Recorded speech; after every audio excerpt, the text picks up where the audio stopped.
Monsieur? Bonjour, monsieur. Blaireau. Georges Blaireau.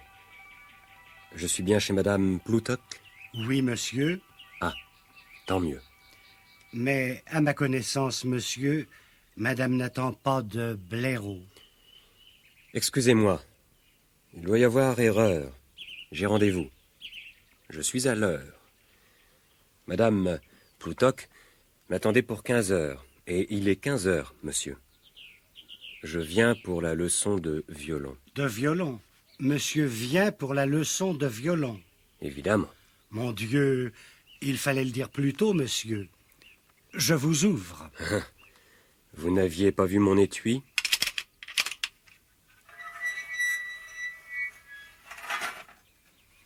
Si monsieur veut bien se donner la peine d'entrer. Voilà. Suivez-moi, je vous prie.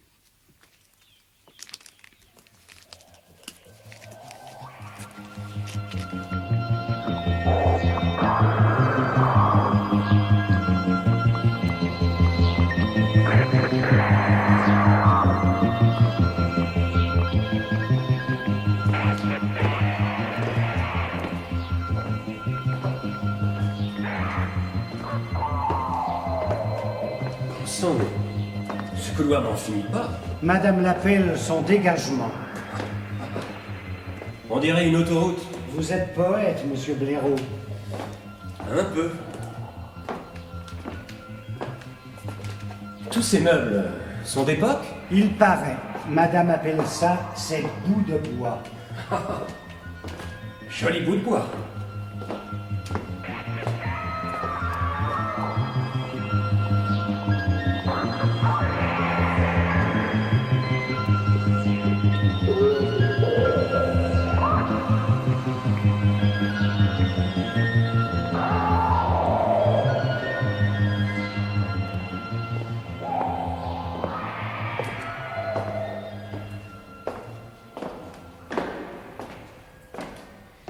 Dites, on va marcher longtemps comme ça? Non, nous allons prendre des vélos, là-bas, à la hauteur du lit de repos de Louis XVI.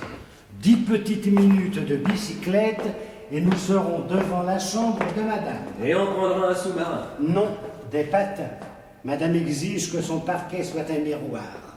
Voici les vélos. Prenez le bleu. Merci. C'est bien ce que je disais. Ce n'est pas un couloir, c'est le boulevard périphérique. À une différence près, monsieur Blaireau, et de taille. Ah oui?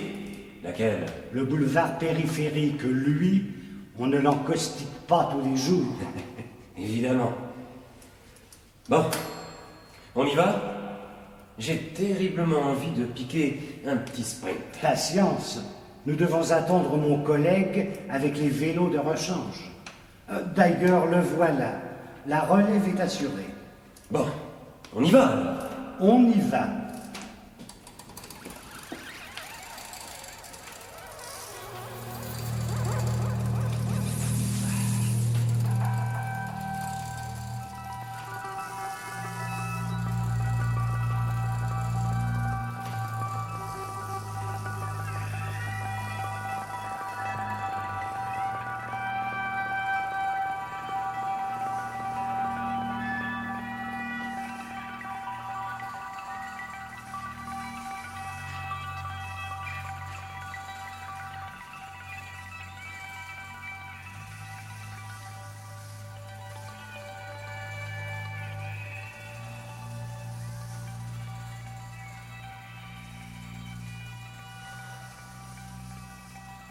Nous y sommes. Mettez pied à terre et donnez-moi votre vélo. Je suis essoufflé. Manque d'habitude, monsieur Blaireau. Est-ce que je peux frapper chez madame? Mais je vous en prie, frappez. Entrez. Monsieur Blaireau est là, madame. Il vient pour la leçon de violon. Ah, enfin. Qu'il entre. Entrez. Merci. Je vous laisse, monsieur Blaireau. Bon courage. Merci. Prenez les patins, monsieur Blaireau. Bien, madame. Et suivez les flèches rouges sur le sol, je suis au bout. Bien, madame.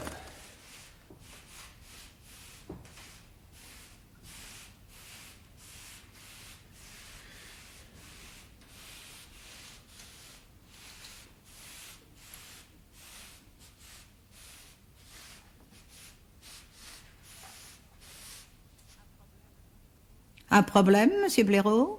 C'est-à-dire, il n'y a plus de flèches, chère madame Ploutoc. Et je ne vous vois pas. Je me trouve devant un rideau, rouge, comme au théâtre. Je suis derrière. Tirez sur le cordon à votre gauche. À ma gauche? Voyons. Ah oui. Tirez. Je tire. Le décor est de Roger Hart. C'est superbe. N'est-ce pas? Bonjour, monsieur Blaireau. Mes hommages, madame Ploutoc. Mais vous êtes souffrante? Non, je suis au lit, c'est tout. Ça vous dérange? Oh non, pas du tout. Vous êtes ici chez vous, madame Ploutoc. Merci de bien vouloir me le rappeler, cher monsieur Blaireau. Mais ne perdons pas de temps. Déshabillez-vous. Pardon. Déshabillez-vous.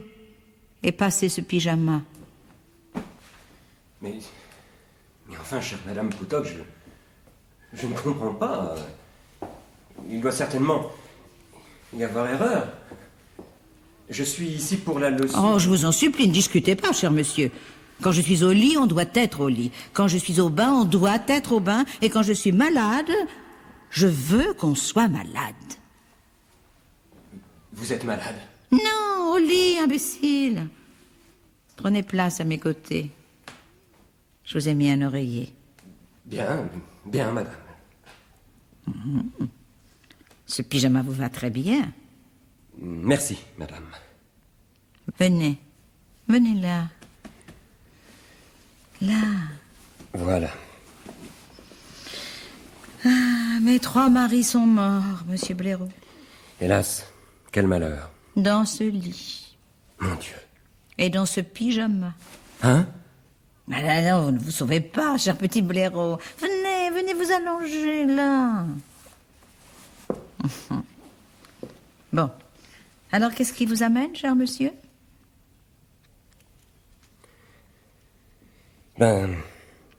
C'est-à-dire, Athanas s'est donné la peine de m'annoncer tout à l'heure. Et vous sembliez m'attendre. Je suis Blaireau, Georges Blaireau. J'avais rendez-vous à 15 heures. Je viens pour la leçon de violon. De violon? Vous ne pouviez pas le dire plus tôt? Mais, Avez-vous votre instrument? évidemment, je ne m'en sépare jamais. Il est dans cet étui. Bon, ça me rassure de le savoir, là. Vous buvez quelque chose, monsieur Blaireau? Boire, moi? Pendant le travail? Jamais, madame. Pendant le travail. Est-ce que vous pouvez être drôle? Mais vous travaillez pas pour l'instant, fainéant. Vous êtes au lit. Pardon, chère madame, pardon. Mettons les choses au point. Je me considère à votre service depuis l'instant où j'ai sonné chez vous. Je suis donc, quoi qu'il en soit, en plein travail. C'est syndical. Admettons. Ah, vous avez les pieds froids. Parlons clair et cessons de tergiverser. D'accord? Le violon est un prétexte. Nous savons bien l'un et l'autre pourquoi je suis là. Si toutefois, il n'y a pas erreur sur la personne. J'attends vos ordres, madame Ploutoc. Ils vont venir. Parfait. Dans quelques minutes, le temps que je m'habitue à vous. Ah, y aurait-il, comme je le crains, erreur sur la personne? Je suis Blaireau, Georges Blaireau. J'avais rendez-vous à 15 heures. Je viens pour la leçon de violon. Il n'y a pas d'erreur, monsieur. Vous êtes celui que j'attendais, simplement. Je dois vous avouer que je ne vous imaginais pas du tout, mais alors pas du tout comme ça. Je suis un peu désemparée. Comment m'y imaginiez-vous donc? L'intermédiaire discret qui vous a joint de ma part m'avait brossé de vous un portrait. Bon, comment dire, enfin bref, à ses yeux, vous étiez une brute, voilà. Je suis une brute. Vous me rassurez et m'inquiétez tout à la fois. Pourquoi? Vous n'aimez pas les brutes? Je sais pas, je me le demande. De toute façon, brute ou pas brute, étant donné la nature du contrat qui nous lie, qu'est-ce que ça peut bien vous faire, chère Madame Ploutoc? Le principal pour vous est de savoir que je travaille vite et bien. Je ne sais pas si cet intermédiaire discret vous l'a dit, mais j'ai des états de service irréprochables. Il me l'a dit. C'est d'ailleurs essentiellement la raison pour laquelle j'ai décidé de vous engager. Je tiens à ce que le travail soit soigné, monsieur Blaireau. Et quand je dis soigné, je veux dire fignolé. Je crois que vous n'aurez pas à vous plaindre. Je suis, sans me vanter, le roi du fusil à lunettes. Ouvrez cet étui, chère madame. Voilà. Mon outil de travail.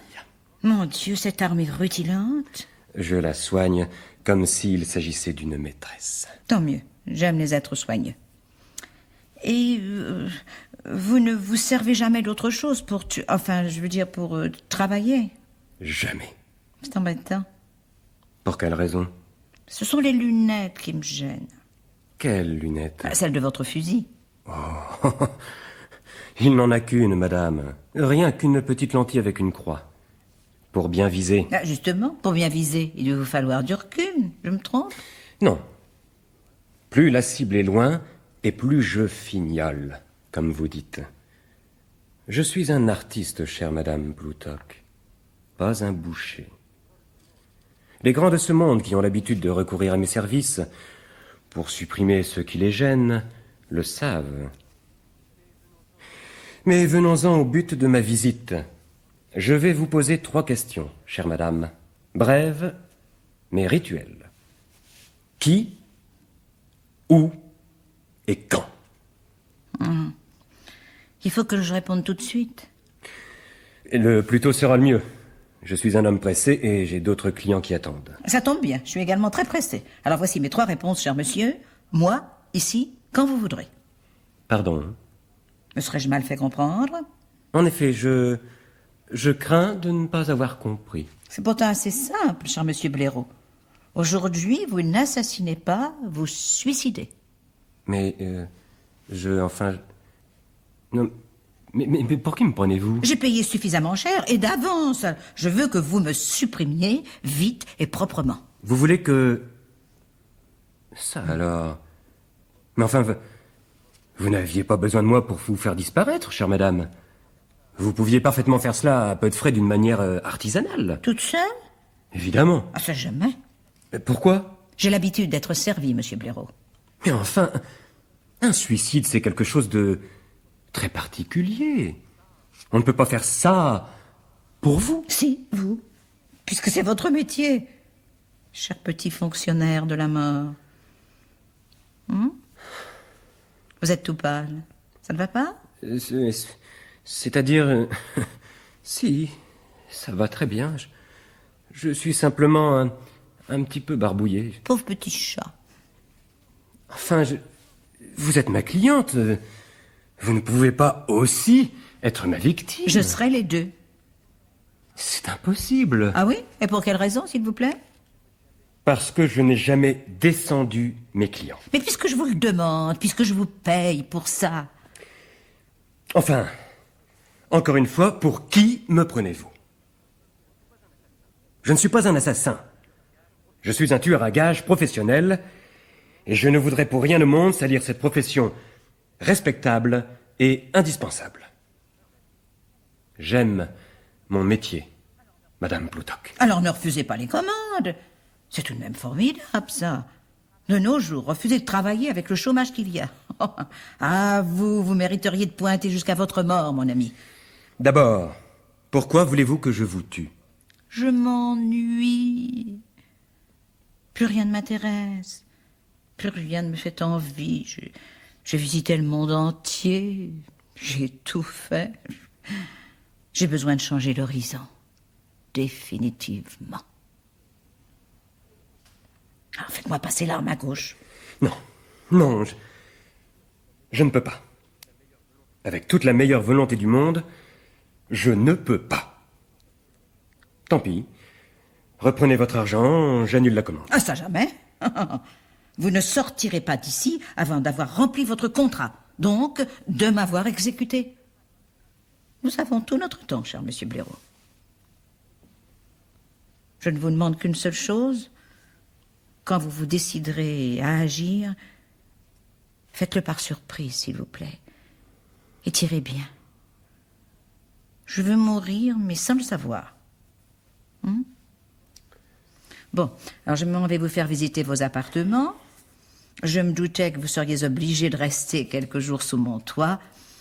Les tueurs, en général, sont des êtres sensibles. Alors je vous ai fait préparer une suite royale dans l'autre aile de ma petite maison. Vos fenêtres se trouvent juste en face des miennes, là-bas. Et je ne ferme jamais mes rideaux. Vous pourrez me voir vivre, mon petit tireur d'élite. Et tâchez de ne pas me rater ou je porte plainte. Mais, c'est-à-dire, il n'est pas question que je m'installe ici, chère Madame Ploutoc. Ne serait-ce qu'une nuit. J'ai une famille, de grandes filles et une épouse fidèle qui m'attendent à la maison. Il faut absolument que je rentre pour dîner. Alors, faites votre besogne avant, cher monsieur. Non. Ça, je vous le répète, je ne pourrais pas. Ce serait un crime. Il n'y a pas d'autre mot. Je serais rongé de remords ma vie durant. Oh, non, non. Ce serait insupportable. Je serais capable de me suicider après. Quel étrange personnage vous êtes, monsieur Blaireau. Tellement sensible, féminin. Oh, je vous en prie. Et pour les autres, vous n'aviez pas de remords pour les autres, tous ces gens que vous avez descendus de loin pour le compte de X ou de Y? Pour les autres, ce n'est pas pareil. Bon. Les autres, je ne les connais pas. Je n'ai pas de contact avec eux, je ne leur parle pas avant comme à vous. Je les repère, je les vise, je tire, et c'est tout. La plupart du temps, je ne sais même pas qui ils sont. Je l'apprends par les journaux, après. Les autres, je ne me suis jamais trouvé en pyjama dans leur lit. Vous comprenez? Oh là là, mais quelle situation, c'est... Ah, si je la racontais, on ne me croirait pas. Non et non. Je ne pourrais jamais tirer sur vous. Même de très loin. Je ne pourrais pas. Vous le pourrez. Il faut que je m'en aille. Pas question. Élise m'attend pour le dîner. Mais moi, je vous garde en otage. Oh, non! Si. Je vous dis qu'il faut que je rentre chez moi. Oh, vous ne comprenez pas. Oh, vous ne pouvez pas comprendre. Élise est terrible. Terrible. Je ne peux pas me permettre la moindre incartade, la moindre petite fantaisie dans mon emploi du temps pour ne pas lui mettre la puce à l'oreille. Élise est une sainte. Je l'ai rencontrée un dimanche, à la messe. Élise me croit vraiment professeur de violon. Elle ignore tout de mes véritables activités. Et puis Élise a des principes. Elle ne tolère pas qu'on se mette à table 5 minutes avant ou 5 minutes après l'heure. Il faut que je rentre ou ce sera terrible pour moi. Vous n'allez tout de même pas bouleverser l'équilibre de ma vie de famille, Madame Ploutoc, ni briser mon ménage. Vous aimez Élise? Je la déteste. Alors? Mais c'est ma femme. Élise vous aime? Elle me déteste. Alors? Mais c'est tout à fait normal, puisque je suis son mari depuis 15 ans. L'amour, c'est pas comme le vin. Ça va pas en se bonifiant. Il faut que je rentre. Non. Si. Ce soir, Élise fait un soufflet. Il faut que je sois à table à 20h. Alors descendez-moi. Non. Bon, c'est le soufflet qui descendra. Oh non! C'est pourtant simple. Vous me demandez où sont les toilettes. Je vous les indique. Vous disparaissez très discrètement avec votre matériel. Je me retourne, je me recoiffe, je chantonne. Vous surgissez, vous tirez avec ou sans lunettes. Mission accomplie. À 20h, vous avez les pieds sous la table. Je ne pourrai jamais. Bon. Alors prenez une feuille de papier et un crayon. Mais pourquoi faire? Pour éviter de briser votre ménage, nous allons écrire à Élise. Et si vous ne le faites pas, c'est moi qui le ferai pour vous. Je suis extrêmement douée pour imiter les écritures. Ma chère Élise, bien sûr, tu seras d'abord très étonnée de te voir remettre cette missive par une religieuse venue tout spécialement à la maison en vélo. Mais qui va la lui remettre, cette lettre? Athanase, il fera ça très bien, il adore se déguiser. Continuez. Mais qu'est-ce que vous me faites faire? Ma chérie, ma douce, ma bien-aimée, surtout, ne t'inquiète pas. Je ne rentrerai pas ce soir. Non, ne crie pas. Prends patience et poursuis ta lecture. Voilà. J'accomplis une sainte mission qui doit absolument rester secrète. Je compte sur ta discrétion, ma chérie. Je suis depuis ce matin travestie en religieuse sur les ordres de la supérieure, au siège de la communauté des sœurs de la génuflexion. Je suis officiellement chargé d'enseigner le violon en méthode accélérée aux 50 petites novices que l'on vient de recruter. La supérieure désire offrir un concert à notre évêque pour Noël. Tu vois qu'il n'y a pas de temps à perdre. Il me faut travailler 24 heures sur 24. Mais je suis fier de la mission qui m'a été confiée. Je loge dans une cellule exiguë mais coquette où je dispose de tout le confort. Il ne me manque que toi, ma douce, pour parfaire mon bonheur de professeur et de chrétien. Je sais que tu es fier aussi et que tu te garderas de divulguer ce secret. À très bientôt, ma sainte, ma chère épouse. Embrasse très fort pour moi Raymonde et Cunégonde. Ton Georges.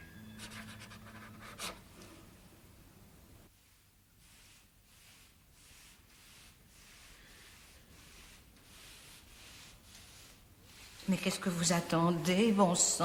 Qu'est-ce que vous attendez? Je me suis promenée dans le parc tout à l'heure, sous vos fenêtres, habillée en rouge vif pour que vous puissiez me voir. J'espérais tout de même que vous finiriez par passer aux actes. Mais rien. Enfin, vous avez eu la nuit entière pour vous préparer psychologiquement à ce travail. Je ne comprends pas. Pourquoi diable avez-vous choisi ce métier, alors? Par hasard. J'étais instituteur dans un bled. Un type m'a remarqué un jour au tir au pigeon. Il m'a fait des compliments sur mon adresse. Il m'a offert un verre, on a causé. Et puis, de fil en aiguille, il en est venu à me présenter mon premier client. Au début, je faisais ça en dilettante, après l'école. Et puis, j'ai rencontré Élise.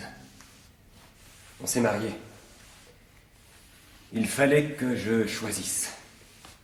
Alors, J'ai laissé tomber l'enseignement. Pour les cours de violon. Exactement. C'était beaucoup plus rémunérateur. Je me suis forgé une clientèle de premier choix. Tenez, par curiosité, regardez mon carnet de commandes. En effet, c'est un bot. Vous êtes un véritable petit cataclysme sur pattes, monsieur Blaireau. Vous décimez. Il n'y a que moi qui vous résiste, c'est un comble. Ah, non, non, non, ne le compulsez pas. Ce calepin est confidentiel. Oh, tranquillisez-vous, je ne parlerai pas. Je suis condamné à brève échéance. Ah, lui aussi est de vos clients? Oui, j'ai déjà travaillé pour lui il y a quelques années. Il était très satisfait. Mais qui veut-il donc faire descendre? Je le saurai demain. Nous avons rendez-vous à 16h aux Champs-Élysées. Vous y serez. Il le faut. Et moi, je verrai tout de là-haut. Oh non. Si. Ne comprenez donc pas que j'en ai marre, monsieur Blaireau. Je ne peux plus attendre. Je vais vous apprendre, moi, à jouer du violon. Qu'est-ce que ça signifie? Que la chasse est ouverte. Hein? Tenez, ouvrez donc cet étui, mon cher ami, qui ressemble comme un frère au vôtre. Oh! Un petit cadeau que je me suis fait. J'ai eu tort? Oh, mais non. Mais pas du tout. Il est superbe.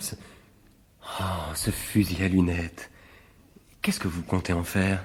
L'essayer, sur vous. Hein? Ah non! Si, puisqu'il faut en arriver là. Peut-être qu'en état de légitime défense, vous aurez le courage de tirer. Mais qu'est-ce que vous dites? Mais qu'est-ce que vous dites? On change de jeu, on en finit. On prend chacun son fusil, on se sépare et le premier qui descend l'autre a gagné. D'accord? Mais enfin, c'est très dangereux. Vous ne rendez pas compte? Ces fusils sont en ordre de marche. On pourrait casser quelque chose, des carreaux, des vases de prix. Le jeu commence, monsieur Blaireau. Prenez votre arme. Mais, Élise, mon rendez-vous. Disparaissez! Disparaissez vite, je dis! Mais... Flûte le lustre! Oh, au secours! Au secours! Elle est folle! Ne cherchez pas à sortir, j'ai fait barricader toutes les issues, mon cher Georges.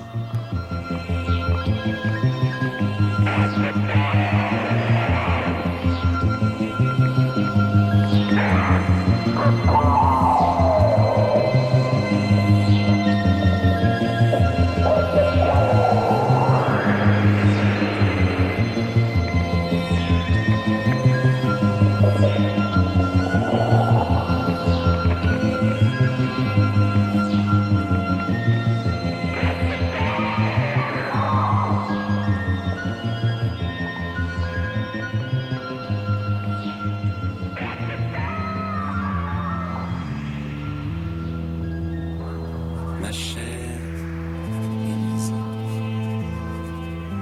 c'est merveilleux.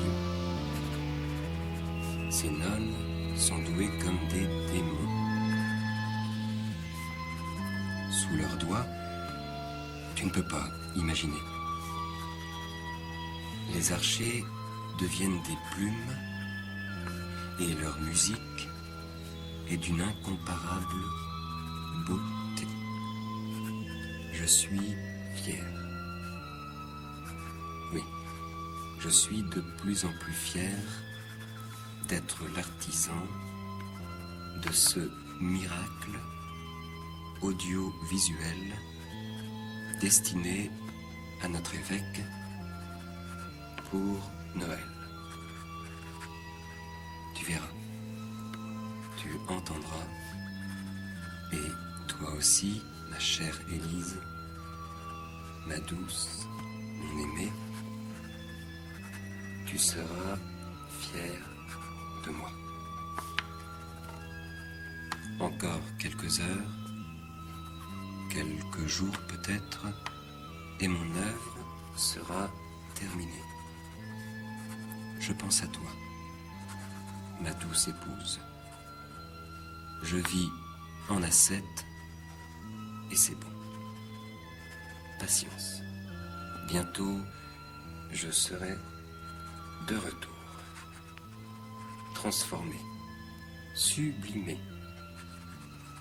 Et tu béniras le bon Dieu de m'avoir confié cette mission au siège de la communauté des sœurs de la génuflexion. À très bientôt, donc, mon aimé.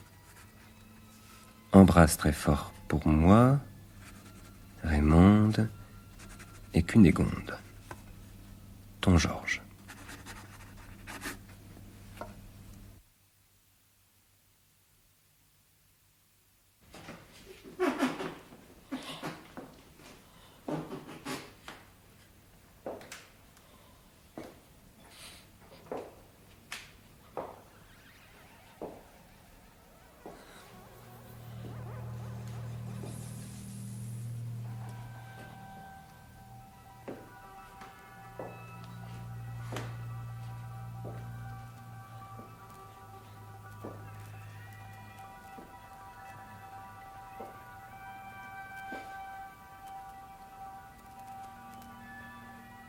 C'est vous, monsieur Blaireau? Qu'est-ce que c'est? C'est Athanase, monsieur. Mais, où êtes-vous? Tout près de vous, dans cette armure. Oh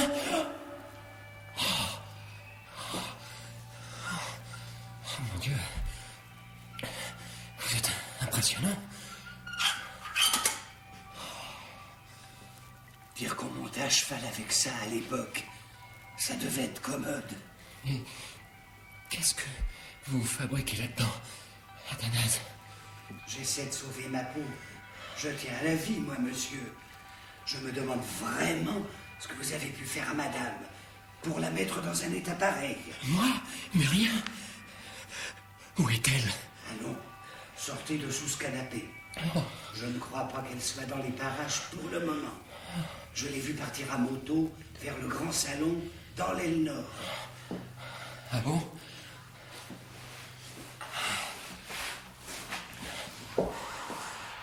Alors, pourquoi gardez-vous cette armure sur le dos?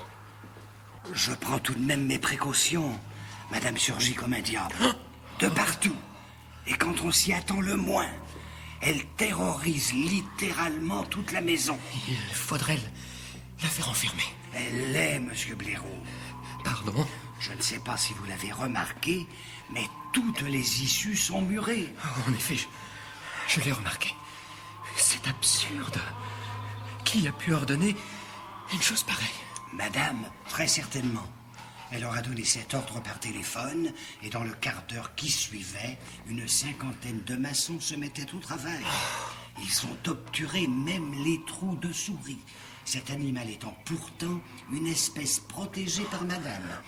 C'est vous dire. Mais c'est invraisemblable. Nous rêvons, mon cher Athanase. Réveillez-nous. Restez calme, monsieur Blaireau. Madame a très souvent de ces caprices extravagants. C'est une question d'habitude. Nous en avons vu d'autres ici.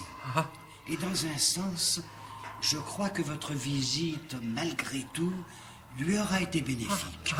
Vous trouvez? Je trouve. La patronne était dépressive depuis un bout de temps. Et voilà que tout d'un coup, elle s'agite à nouveau, elle virevolte, elle remonte à moto. Je ne suis pas médecin, mais c'est très bon signe. Vous croyez? J'en suis sûr. Eh bien, tant mieux. Seulement, vous n'êtes pas raisonnable de lui avoir offert ce fusil à lunettes. Madame vise comme un sabot. Elle tire sur tout ce qui bouge en hurlant à chaque fois « Ça y est, je vous ai eu, Blaireau !» Blaireau, hein? Mais mon Dieu, c'est moi! Ben oui. Seulement voilà, jusqu'à présent, elle s'est trompée. Elle a visé tout le monde sauf vous. Et il y a déjà des dizaines de blessés qui vous en veulent dans la maison. Des blessés. Oh, Seigneur. Et ce n'est pas tout. Je peux vous affirmer qu'il y a des pièces jonchées de cadavres. Des cadavres. Des cadavres. Oh, mon Dieu. Mon Dieu. C'est triste à dire, mais je crois bien que cette fois-ci, elle est vraiment devenue folle. Vous voyez, hein, que je vous le disais. Elle est même complètement cinglée, dérangée. siphonner. Mon Dieu, mais alors, qu'est-ce qu'il faut faire? Je ne vois plus qu'une solution, sauver sa peau dans cette prison de luxe, en tâchant à chaque seconde de faire en sorte de ne pas croiser la démente. Mais je l'ai vu aussi ramper sur de la moquette haute laine à l'étage. Alors là, je peux vous assurer, on ne l'entend pas venir. Écoutez. Vous n'entendez rien?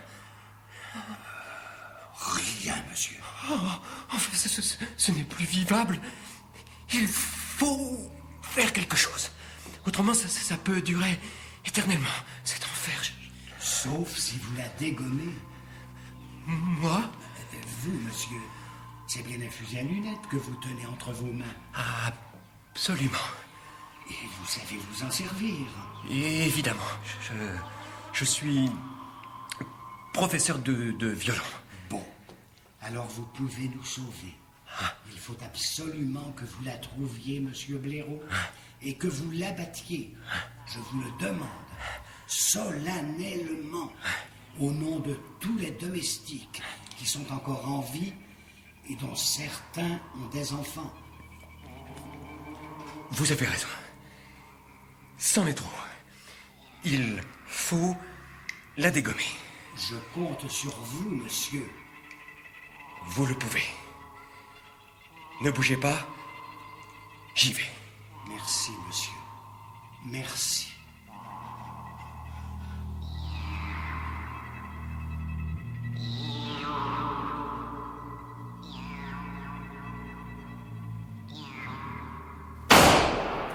Ça y est, je vous ai eu, blaireau. Non, madame, c'est la cuisinière. Vous êtes sûr?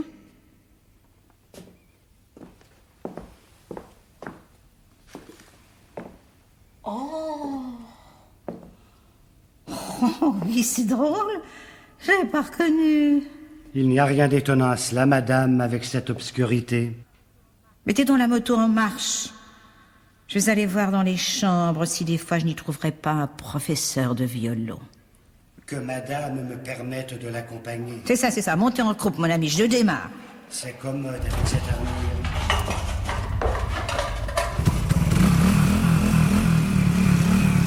Il faut absolument que je retrouve ce blaireau. Il faut que je lui dise que je n'ai plus du tout envie de rire, que je m'amuse comme une folle avec ce fusil à lunettes. C'est le cas de le dire, madame. Il faut que je le remercie. Que je le remercie de m'avoir en quelque sorte rendu ma jeunesse. Ça, je m'amuse vraiment comme une petite fille. Vous entendez? Une petite fille, je trouve que vivre est exaltant. C'est pas votre avis, Athanase? Aussi, madame. Aussi. C'est exaltant et plein d'appétit, madame. Comme ce tapis sur lequel nous avons royalement dérapé. Madame n'est pas blessée? Blessé, moi? Vous voulez rire? Seigneur, on a bougé, madame. Là, derrière cette tenture. Alors planquez-vous, mon ami. Planquez-vous. Il est armé, il croit que le jeu continue.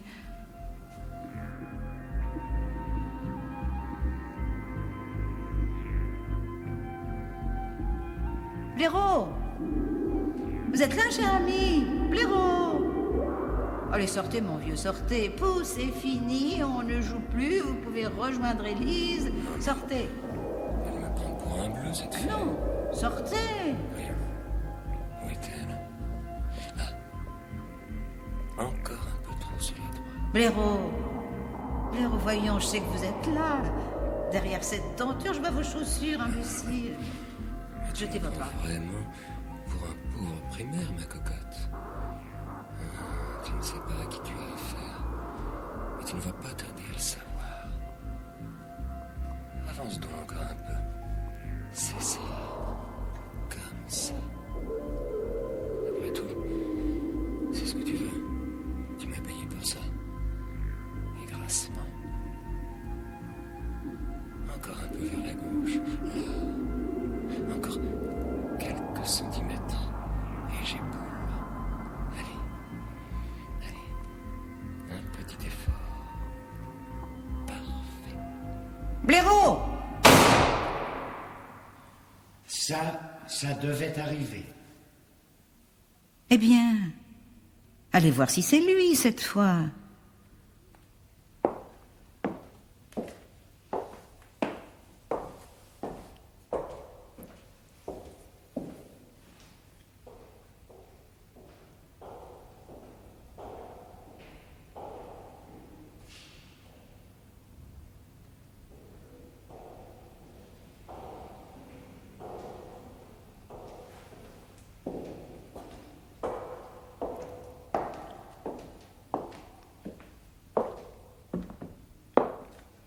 C'est lui.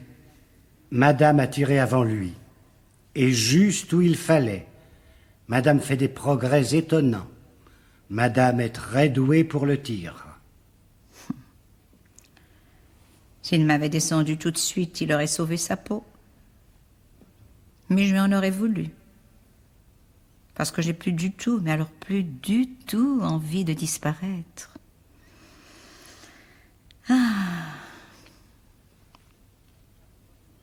Bon, c'est pas tout ça.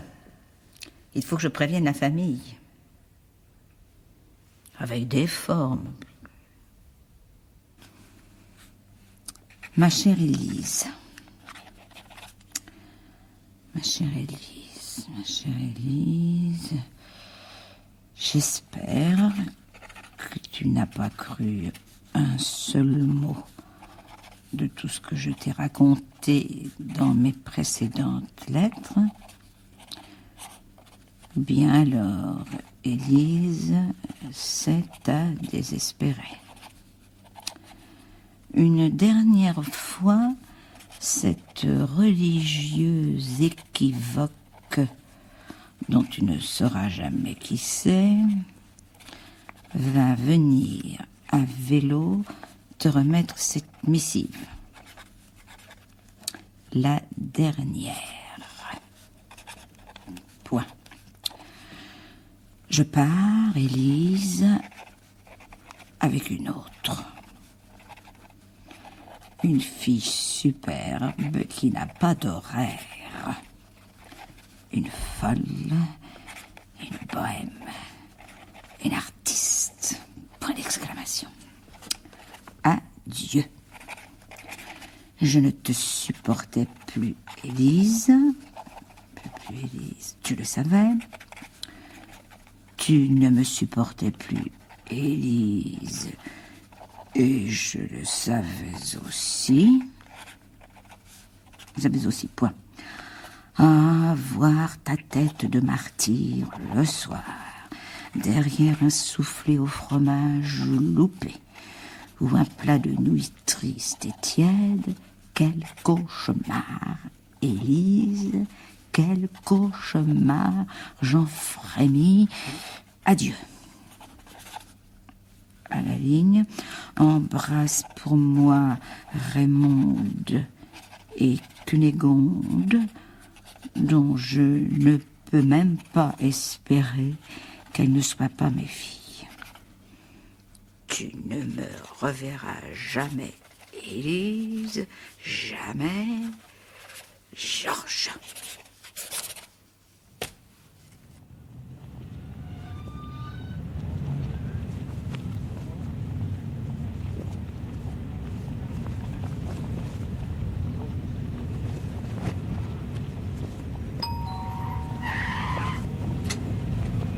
Bonjour, monsieur.